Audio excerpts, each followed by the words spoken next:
Ito Thank you, sir. naman po si Butch Bartolome. Butch Bartolome, my sensei, my business mentor.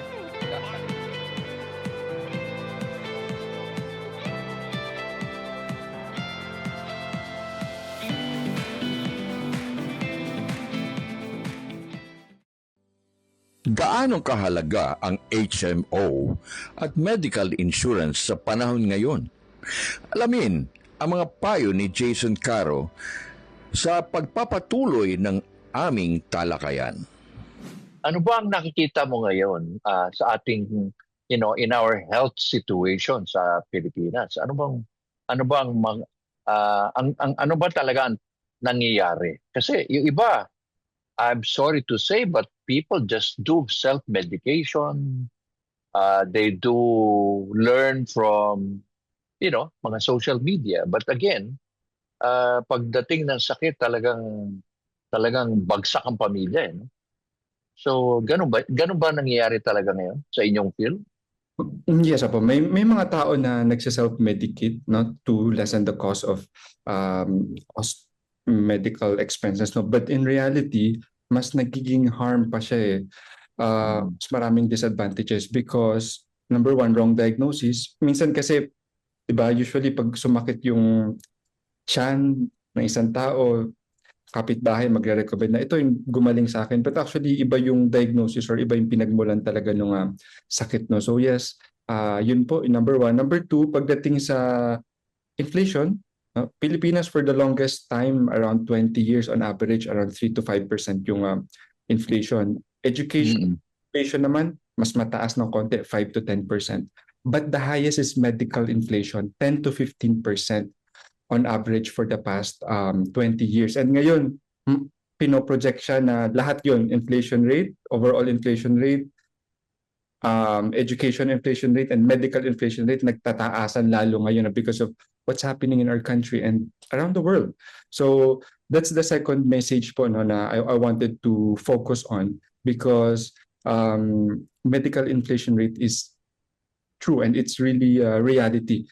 The average mortality or yung pagkakasakit ng mga Pilipino, yung top 3, heart attack, stroke, and cancer. Kapag sa mga top hospitals natin yung gagawin, like yung mga big 4 hospitals, 1 million yung minimum na magagastos.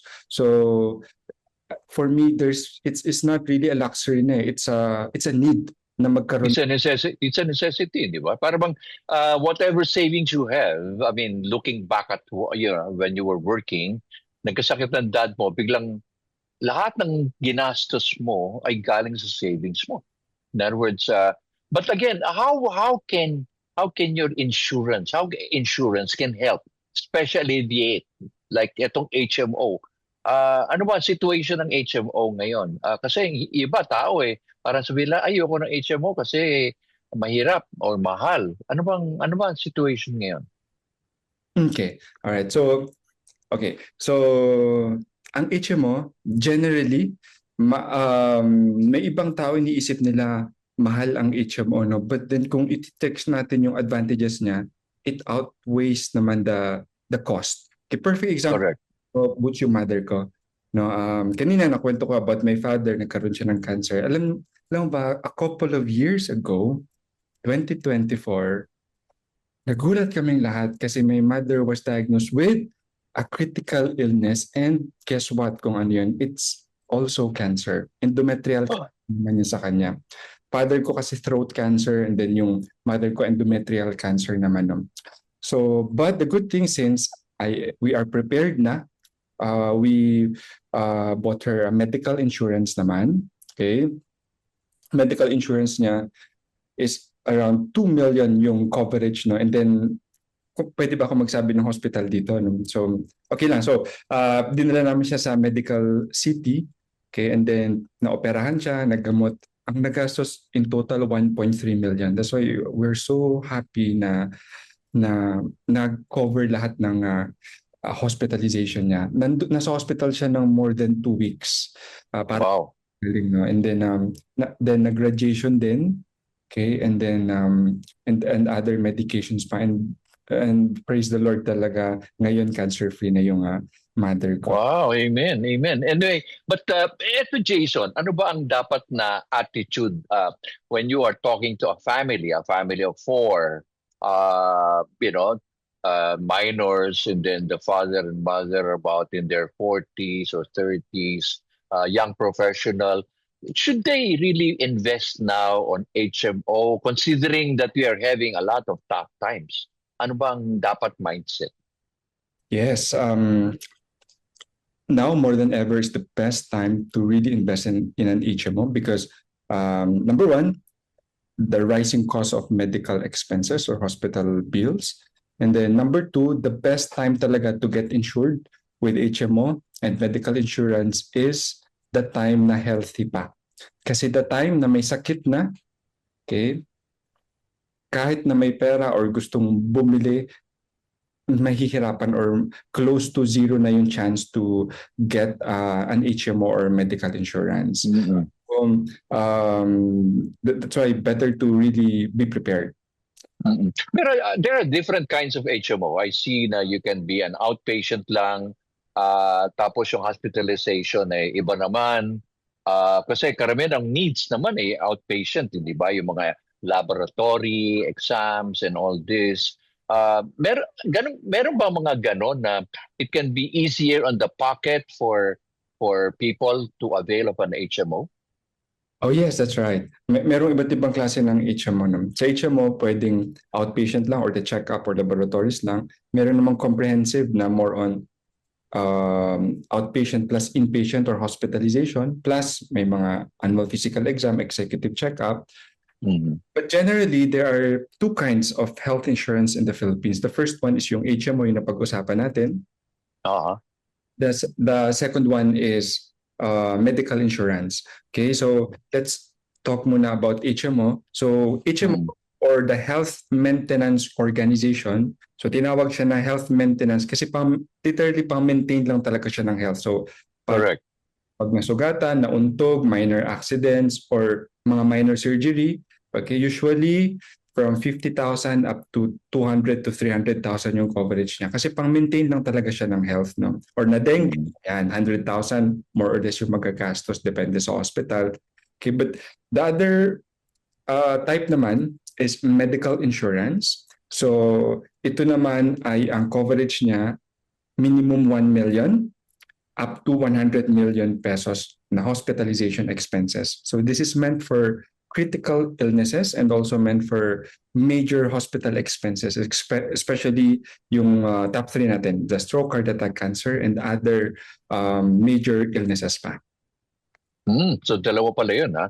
So people who want to avail, they can probably, choose. But again, yun ang importante, no? Getting the right insurance agency. Kasi nga, there's so many ads, so many advertisements you see, both print, social media, and all this, no? But how would one really choose? Kasi, alam mo, sad to say, there are a lot of scams, right? I mean, marami yung sabi na, oh, ito, get this for a price of this. Then all of a sudden, to find out na scam pala. How would you recommend? Ano ba yung mga re-recommend mo?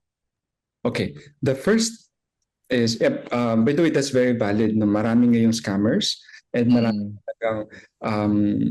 dami talagang mga activities right now na ginagawa ng iba na bawal na. Okay, but to check the legitimacy of an agent, number one, we have to ask first for the license nila. Yan, kasi kami may mga license yan or accreditation sa mga companies. Okay, and then number two, yung length of service. Yan. So preferably more than 5 years. Okay, and then number three, when it comes to payment, yung payment like ako and also yung mga agents and other agents pa outside our agency, bawal talaga magtumanggap ng pera. Okay, dapat ang payment should be directly to the bank account ng HMO company or insurance company. Yan, proof of payment lang yung binibigay sa amin so we can help them sa activation ng But there was a time I saw na I happened to be around the emergency room, and there was this couple na galit kasi yung kanilang plan ay hindi natanggap.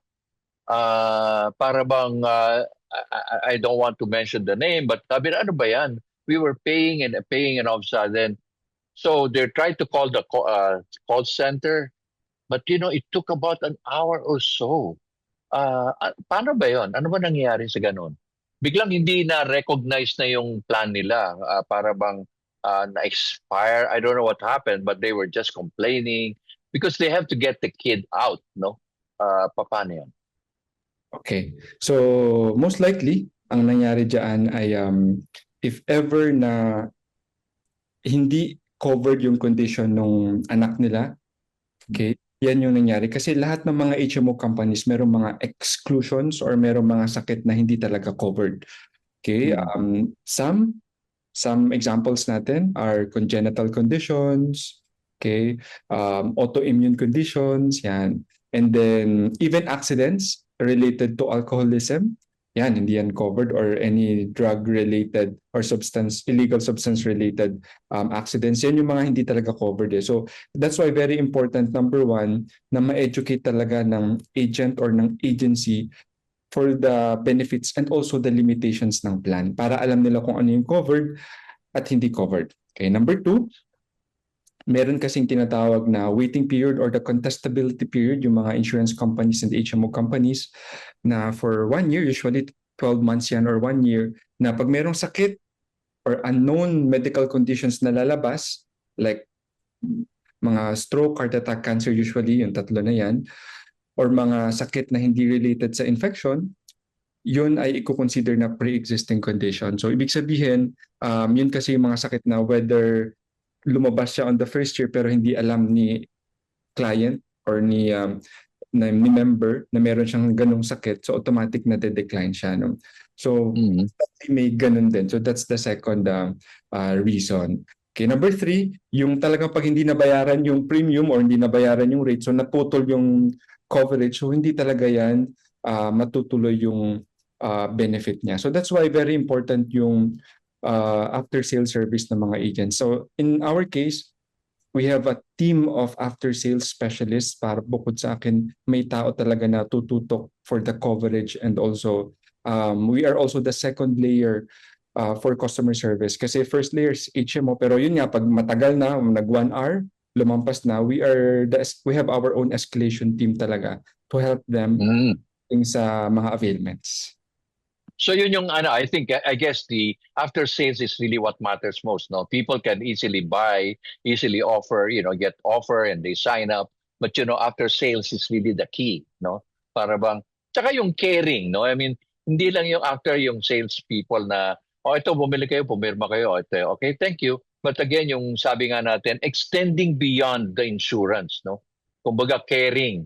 Kayo, caring kayo kasi you probably have your property, they have their property, they have the insurance, insure it, and then you have they have a business, probably they might want to offer, you might want to offer a comprehensive general liability insurance and all this. So really, I think the character of the insurance agent must be somebody who's caring, diba? I think the key is caring, diba? Yes, that's right. Same with our nursing. The theme kasi lagi ng nursing is centralized to caring. So same din dito with insurance. Actually, sa employees namin, mas marami yung employees na pang after sales kaysa employees na pang sales. Kasi we are really here for the long term talaga, and a long term or a lifetime partnership with our clients. Yun yung main. Oo. Pero ang ganda naman ng pangalan mo, Keystone. In other words, your kumbaga, ano ba tawag ng keystone sa Tagalog? Yun ang pundasyon, Yes, di ba? When you say keystone, that's it. That's the word. So anyway, naku, ang dami natin pag-uusapan, okay? But tell me in a gist, Jason, for people, young people watching us right now, and probably sasabihin nila, I'd like to be like Jason. Ano mga tips mo, Jason, na ikaw ay sumugod at talagang pinanindigan mo ang sinasabi ni Dr. Carl Balita, stop learning. Don't stop learning pala. Hindi stop learning. Naloko na ako dyan. But anyway, never stop learning. Okay, anong magiging buod or tip na pwede mong ibigay?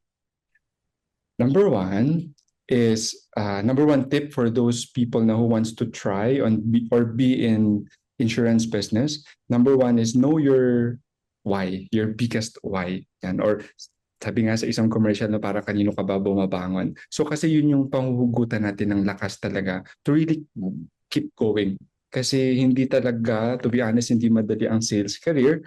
Okay, so kailangan talaga matindi yung why. No? Whether sa asawa ba yan, anak, magulang, kapamilya, or sa sarili mo, doesn't matter, basta merong big why. Number two, just like yung nabanggit mo kanina, Keystone or Haligi, okay, focus on the processes, systems, and structures, okay, by going to a team na meron na nito. Okay, so ibig sabihin, learn as much as you can, especially on the first year, kasi the beginning is always the hardest part dito sa business. Okay, so capitalize on the agency na yung strength is about system and also structure. Okay, and then number three, siguro, and for me, pinaka-importante, no, maraming prayers kasi kailangan ng divine intervention talaga to really prosper any business naman. That's true. So, yeah, Jason, I'm sure a lot of people are wondering where can they find Mr. Jason Caro of Keystone? How can they find you? Oh, okay. So, pwede dito sa pinakamadalas po no, na nakikita tayo sa Facebook. So, ang Facebook page ko naman ito rin, 9 letters lang, Jason Caro. Facebook, nasa Instagram din, and also our website, www.keystone.com.ph, and also pwede rin sa office na sa Rockwell, Makati. So, yun po. Saan ba sa Rockwell, Makati ka? Sa Finma Plaza, Oh, Center, Makati. Finma, that's across Rockwell, no? Right? Yeah, so you're just there. So again, ladies and gentlemen, yan nakita nyo, isang tao nagsimula ng simple at ngayon simple pa rin pero meron siyang isang kampanya para sa health, no? In other words, bawal magkasakit at kung magkakasakit man, siguraduhin merong siguro, di ba? Para bang merong keystone ka. In other words, huwag kang padaos-daos na bahala na because iba na yung bahala na. No? In other words, kumbaga ngayong mga panahon na ito ang kalusugan ay isang pinaka-importante lalo sa mga entrepreneur. Like, tignan nyo lang si Jason. Jason lives with stress but he still managed to look young. Di ba? So, so yun ang nangyayari. So anyway, Jason, you're celebrating your anniversary and I'm sure you are really spreading good news. Keep on building keystones in different areas. And I'm sure you probably be having branches by now in different key locations. And again, think about the health. Okay? So Jason, maraming salamat sa pagkakataong ito at isang Batanggenyo na talagang siya ay lumalaban. All right. Thank you, Jason. Thank you very much. Thank you. Have a great Sunday. Bye. Ayan. Ito naman po si Butch Bartolome. Butch Bartolome, my sensei, my business mentor.